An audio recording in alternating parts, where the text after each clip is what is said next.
मोक्ष प्राप्ति का अन्य भाव। अनल यानी अलल, पक्षी जैसा भाव।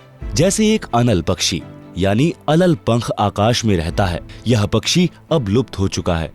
इसके 4 पैर होते थे, आगे वाले छोटे और पीछे वाले बड़े।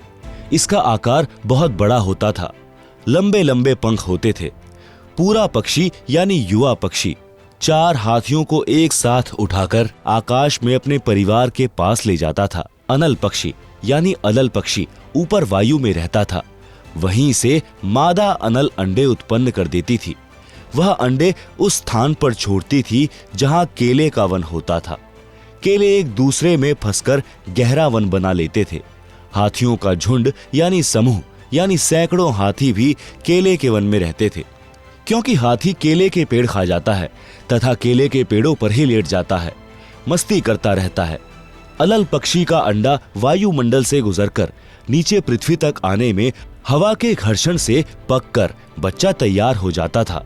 वह अंडा केले के पेड़ों के ऊपर गिरता था। केले के पेड़ों की सघनता के कारण वह अंडा क्षतिग्रस्त नहीं होता था। केवल इतनी गति से केले के पेड़ों को तोड़कर पृथ्वी पर गिरता था कि अंडा फूट जाए। अनल पक्षी का बच्चा पृथ्वी पर अन्य पक्षियों के बच्चों के साथ रहता था, उनसे मिलकर उड़ता था, परंतु उसकी अंतरात्मा यह मानती थी कि यह मेरा घर परिवार नहीं है। मेरा परिवार तो ऊपर है, मैंने ऊपर अपने परिवार में जाना है, यह मेरा संसार नहीं है। वह जब युवा हो जाता है तो हाथियों के झुंड पर झपट्टा मारता था। 4 हाथियों को चारों पंजों से उठाता था तथा एक हाथी को चोंच से पकड़कर उड़ जाता था, अपने परिवार के पास चला जाता था। साथ में उनके लिए आहार भी ले जाता था।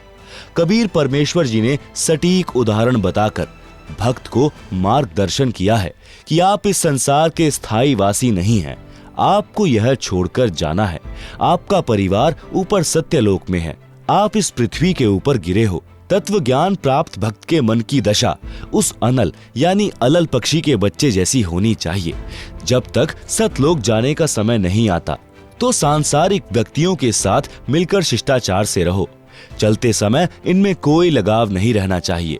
अपनी नाम स्मरण की कमाई तथा पुण्य धर्म की कमाई साथ लेकर उड़ जाना है।